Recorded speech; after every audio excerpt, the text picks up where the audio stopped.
And you know what I don't like the most out of all this is the gaslighting. They say that it's fiscally irresponsible for us to invest in healthcare, for us to invest at home and my generation in the future. The Affordable Care Act subsidies that they were arguing over were $50 billion, $50 billion, and they've already asked for $50 billion. So there's just no... I can see. I am... Progressive host Adam Mockler was a guest on Abby Phillip's show as part of a heated panel debate aimed at pushing back against right-wing gaslighting, lies, and narratives. And we're going to take a look at clips from this panel, which included Adam Mockler and Anna Navarro going up against MAGA supporters Joe Burley and Lydia Mohan. And I also have some thoughts I want to share on this one. So let's get into it together. But no, they have not made the case. They keep changing what the objective is. Donald Trump told us the objective was regime change.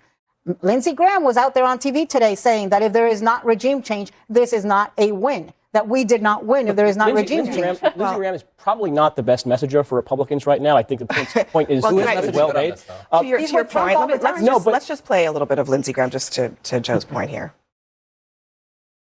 We're going to blow the hell out of these people. We're going to unleash holy hell on them here any minute now. If somebody threatens me and my family multiple times in over 47 years, tries to hurt me and my family, I'm going to do something about it. Mr. President, unleash the American military with Israel on Hezbollah tonight. Finish these bastards off. They have American blood on their hands. I go back to South Carolina. I'm asking them to send their sons and daughters over to the Mideast. What I want you to do in the Mideast, our friends in Saudi Arabia and other places, step forward and say, this is my fight too. I join America.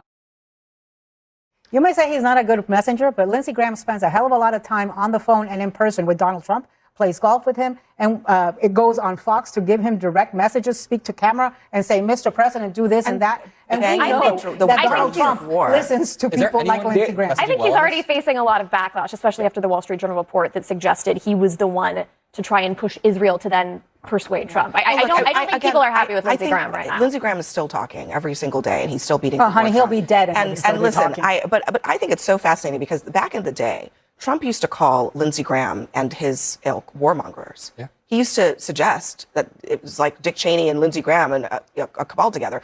He now has Lindsey Graham in his ear every day. And I think that's what some people are worried about, is that the mission creep has already begun. Trump has already shifted from saying that he was anti-war to being very interested in doing whatever he thinks he needs to do. You want to know what makes me so angry listening to people like Lindsey Graham and listening to the $1 billion a day toll? Is that the neocon boomers surrounding Donald Trump are mortgaging my generation's future for another endless, maybe endless, but another very expensive Middle Eastern war. We tried this with Iraq. We tried this with Afghanistan. It left us in trillions and trillions of dollars in debt. We pay $1 trillion per year just on the interest for our debt. This is amassing, and it's going to affect my generations for decades to come, because the old people know they can start wars because young people don't have the power to stop them. So the old people make us foot the bill. And you know what I don't like the most out of all this is the gaslighting. They say that it's fiscally irresponsible for us to invest in healthcare, for us to invest at home and my generation in the future. The Affordable Care Act subsidies that they were arguing over were $50 billion, $50 billion, and they've already asked for $50 billion. So there's just no... I can see. I am, from the wing of the party that doesn't ascribe to the Lindsey Graham, let's rootin' tootin' shootin' kind of stuff. Like, I just don't believe that.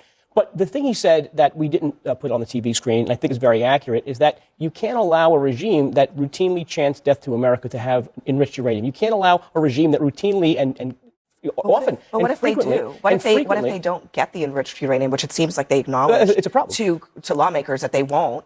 In their acknowledgement, they're acknowledging that, number one, the bombing raid last year wasn't complete, that the JCPOA was moot, that this country has continuously sought to enrich uranium for weapons purposes over the last 40 years. You cannot let the JCPOA I'm talking. You let this country exist for 40 years where they routinely empowered and financed their proxies to attack innocent civilians in the entire region. You cannot let this country have a nuclear war. That is the moral justification of the war. Sure. Maybe Lindsey Graham shouldn't be. If they don't actually accomplish that objective, then what's the point? That should be the objective. I think that's really where we are. I agree that they shouldn't have nuclear weapons, but it just bothers me that 8 months ago, they named this the 12-day war. And maybe that war was contained within 12 days, but we're like 200 days out and there is still a war going on. So they are just saying that the war is over and then changing the guidelines or the goalposts on their justification over and over. He's talking about the 12-day war, but it's still going. Yeah, it's not 12 days. Let's hit pause here because we have more on the other side. This is absolutely spot on from Adam Mockler.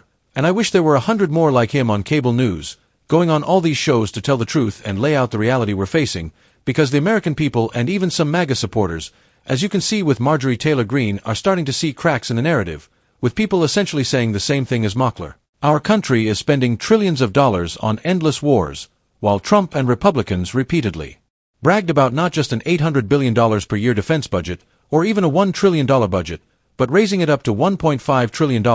And as Mockler points out, they do this while claiming we can't afford health care, tuition-free college, daycare, or high-speed rail, with CNN hosts like Jake Tapper repeating that line over and over when Bernie Sanders, AOC, or their surrogates tried to push progressive policies, all while the government writes blank checks for war and allies, meaning the Trump administration. And MAGA loyalists are effectively taking money from younger and older Americans who would benefit from programs like Medicare for All, and Mockler is absolutely right.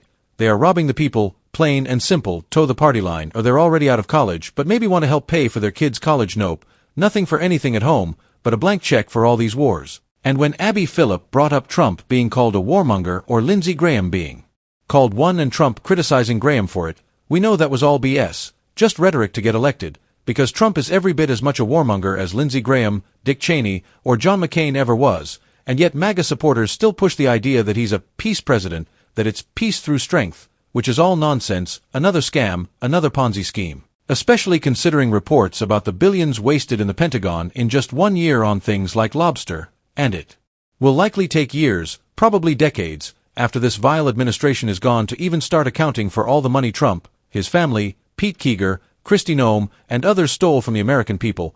But coming back to Adam Mockler, he always hits it out of the park on Abby Phillip's show when going up against these goons. And while Joe Burley isn't quite as nasty as Scott Jennings, I love it when Mockler faces Jennings. Joe Burley and Lydia Mohan still toe the party line. And I think it's great to have Adam Mockler there as a voice of reason, pointing out that all of us, not just young people, but every citizen who opposes this war, which is the vast majority of the country, are being robbed of money that could be spent improving our lives with our tax dollars, because we're not talking about handouts, we're talking about things every American deserves, like a healthcare system that won't bankrupt you, an education system that doesn't leave you in debt, and high-speed rail that could be the envy of the world, all of which could exist if our money wasn't funneled into endless wars, as Adam Mockler explains. And let me know what you think in the comments. Do you agree with Mockler that generations of people are being robbed by these never-ending wars, including this latest war in Iran, a war of choice by Donald Trump? Or are you on the side of MAGA supporters like Joe Burley and Lydia Mohan who buy into this peace through strength nonsense that MAGA keeps selling? Let me know your thoughts on this clip from the Abby Phillip Show, and make sure to like and subscribe, and I'll see you in the next one.